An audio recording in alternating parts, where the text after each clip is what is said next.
আমাদের শরীরের হোমিওস্ট্যাটিস বা শরীরের নিজেকে সারানোর ব্যবস্থা বজায় রাখতে আমাদের খাওয়া খাবার থেকে পুষ্টি একটা গুরুত্বপূর্ণ ভূমিকা পালন করে।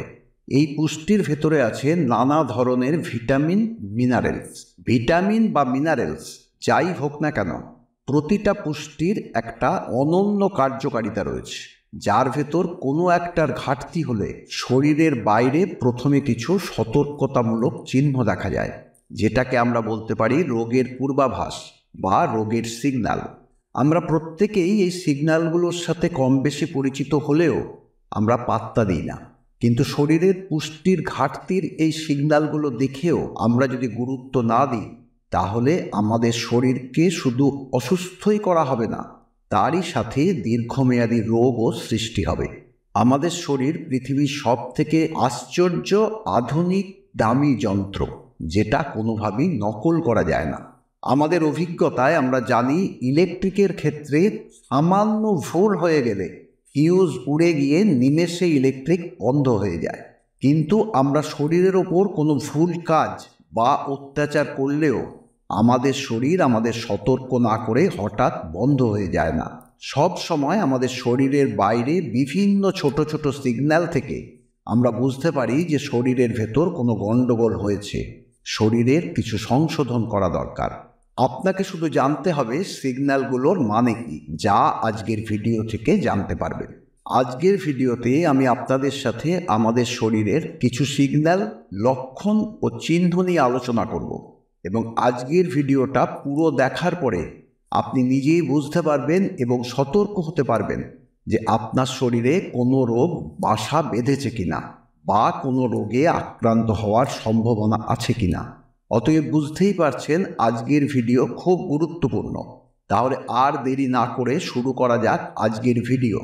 আমরা যদিও সবাই জানি যে আমাদের শরীরের পুষ্টি হিসেবে ভিটামিন এবং মিনারেলস খুবই গুরুত্বপূর্ণ, কিন্তু এটাই সত্যি যে আজকাল আমরা আমাদের শরীরে কোন ধরনের পুষ্টির অভাব আছে সেটা না জেনেই মাল্টিভিটামিন ট্যাবলেট খেয়ে শরীরের পুষ্টির অভাব দূর করার চেষ্টা করি। সব থেকে মজার ব্যাপার হলো, আমাদের শরীরে সেটা ভিটামিন বা মিনারেলস যাই হোক না কেন, যখনই শরীরে কোনো ধরনের পুষ্টির অভাব দেখা যায়, তখন আমাদের শরীর সিগন্যাল দিতে থাকে। চলুন জেনে নেওয়া যাক শরীরের সিগন্যালগুলো, এবং তার থেকেও বড় কথা, প্রাকৃতিকভাবে এই ঘাটতিগুলো কিভাবে দূর করা যায়। পায়ের হাঁটু ভাঁজ করে যখন বসছেন বা হাতের কনুই ভাঁজ করছেন, তখন খটখট করে শব্দ হচ্ছে।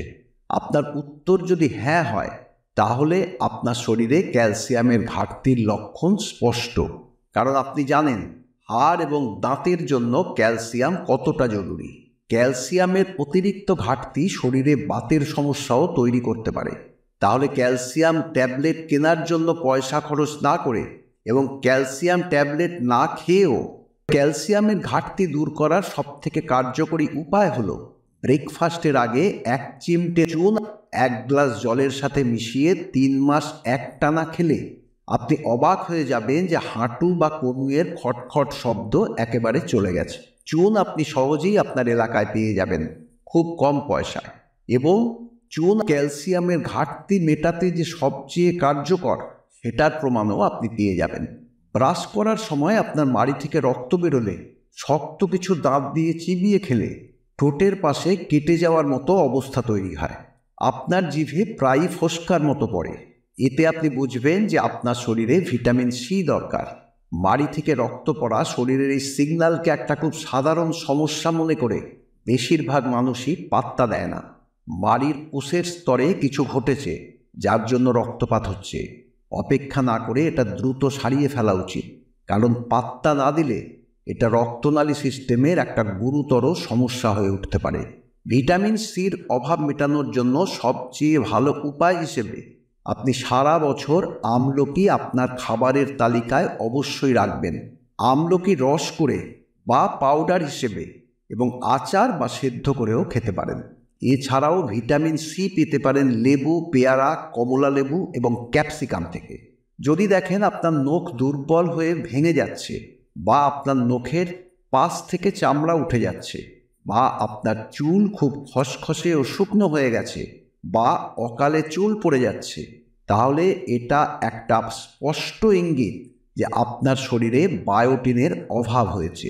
এটা তখনই ঘটে যখন আপনি কাঁচা মাংস, হাঁস, মুরগির ডিম এবং আনপ্যাস্চুরেটেড দুধের তৈরি খাবারের সাথে সালমোনেলা নামের ব্যাকটেরিয়া খাচ্ছেন, যা হজমের কাজে বাধা দিচ্ছে।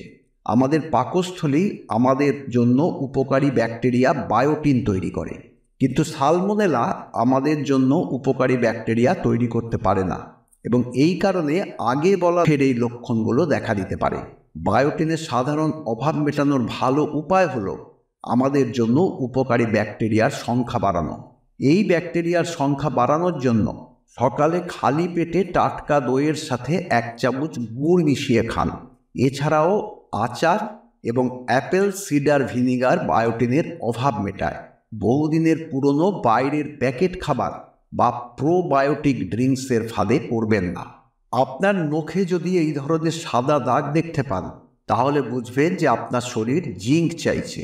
জিঙ্কের অভাব সেই সমস্ত লোকেদের শরীরে তখনই হয় যারা প্রায়ই পনির, পেস্ট্রি এবং রং মেশানো মিষ্টি, যাকে মেহেদির মিষ্টি বলা হয়, সেই ধরনের মিষ্টি খায়। পুরুষদের জন্য জিঙ্ক খুবই গুরুত্বপূর্ণ। জিঙ্কের অভাবে দাড়ি গজাতে চায় না, পেশির বৃদ্ধি না হওয়ায় অলসতা এবং পুরুষত্বহীন করে তোলে। বিশেষ করে গর্ভবতী মহিলাদের জন্য জিঙ্কের ঘাটতি শিশুর ওপর খারাপ প্রভাব ফেলতে পারে। তাই শরীরে জিঙ্কের ঘাটতি মেটাতে কেক, পেস্ট্রি খাওয়া বন্ধ করার সাথেই শুকনো ফল, ছোলা, মটর, বাদাম, মসুর ডাল ও শিম খাওয়া শুরু করুন। এবার ভিটামিন বির সিগন্যাল সম্পর্কে জেনে নেওয়া যাক।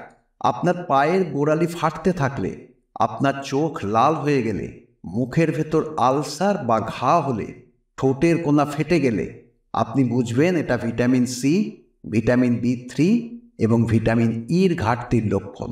যদি আপনার নখে এই ধরনের লাইন থাকে বা আপনি যদি ঝাপসা দৃষ্টির শিকার হন, তাহলে আপনার শরীরে ভিটামিন বি1 অভাব আছে বুঝে নিতে হবে। নখ বাদামি হয়ে গেলে ভিটামিন বি12 ঘাটতির কারণে হচ্ছে বুঝতে হবে। যদি নাকে, গালে ও কপালে এই ধরনের লাল দাগ দেখতে পান, তবে সেক্ষেত্রে ভিটামিন বি6 অভাব বুঝে নিতে হবে। শরীরে ভিটামিন বি এর ঘাটতি খুবই সাধারণ একটা ব্যাপার। এটা চুল এবং হজমের সমস্যা সৃষ্টি করে।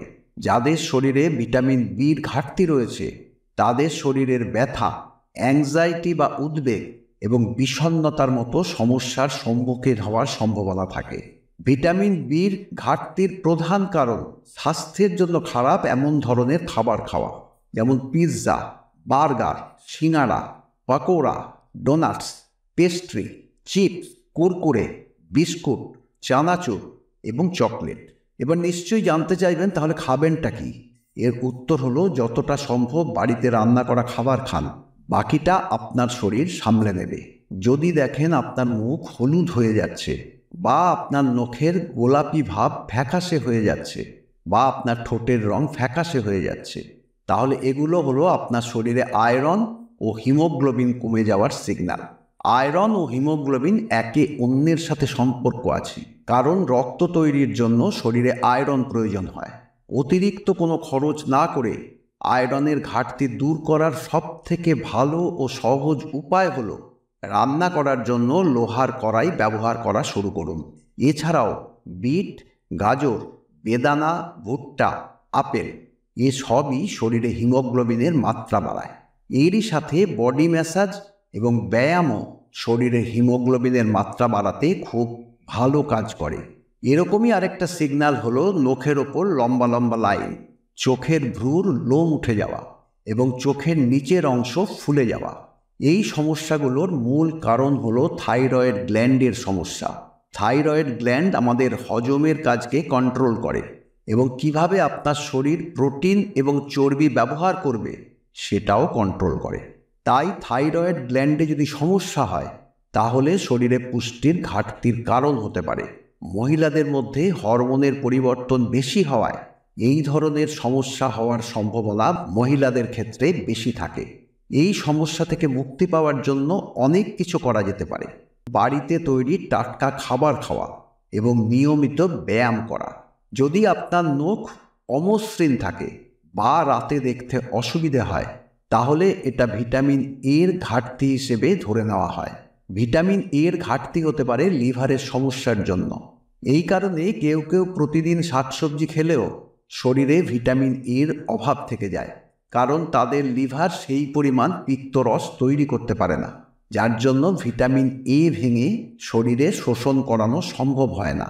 কারণ ভিটামিন এ চর্বির সাথে মিশে যায়, তাই যতটা সম্ভব কম তেল ঘি ব্যবহার করা উচিত। যদি দেখেন আপনার শরীরে ক্র্যাম্পস হচ্ছে, তাহলে পরিষ্কারভাবে বলা যায় আপনার শরীরে ভিটামিন ইর অভাবের লক্ষণ দেখা দিচ্ছে। এই পরিস্থিতিতে বাদাম তেল দিয়ে আপনার শরীর ম্যাসাজ করা উচিত। আপনি রাতে হালকা গরম দুধের সাথে সামান্য বাদাম তেল মিশিয়ে খেতে পারেন। আরেকটা সিগন্যাল হলো যখন আপনার জিভ অদ্ভুতভাবে সাদা হয়ে যায়। এটা পেট খারাপের কারণে ইস্টের সংখ্যা বেড়ে যাওয়ার জন্য হয়। এটা সারানোর জন্য আপনার খাবারের তালিকায় স্যালাড হিসেবে সবজি এবং তাজা ফলের মতো ডিটক্স খাবারগুলো অবশ্যই রাখবেন। মূলত আমাদের শরীরের ভেতর কি চলছে তার সিগন্যাল শরীরের ওপরে দেখা যায়। শরীরের এই ছোটোখাটো ঘাটতিগুলোর দিকে খেয়াল না রাখলে ভবিষ্যতে বড় ধরনের শারীরিক সমস্যা দেখা দিতে পারে। অন্যদিকে আমাদের শরীর খুবই বুদ্ধিমান, ছোট ছোট ঘাটতিগুলো নিজে থেকেই শুধরে নেয়। তবে বলে রাখা ভালো, ভয় পাওয়ার কোনো দরকার নেই। একগাদা টাকা খরচা করে ট্যাবলেট খাওয়ারও দরকার নেই। বাড়িতে তৈরি টাটকা খাবার খেলেই এগুলো নিজে থেকেই সেরে যাবে ও ভবিষ্যতে বড় যে কোনো রোগের হাত থেকে বেঁচে যাবেন। আশা করছি আপনারা এই ভিডিও থেকে কিছু শিখতে পেরেছেন। যদি কিছু শিখে থাকেন তাহলে কমেন্টস করে জানান কেমন লাগলো আজকের ভিডিও। এরই সাথে আপনাদের কাছে অনুরোধ যে আজকের ভিডিওটা অন্যদের সবার সাথে শেয়ার করুন, যাতে তারাও জানতে পারেন। ভিডিওটা দেখার জন্য ধন্যবাদ। ভালো থাকবেন।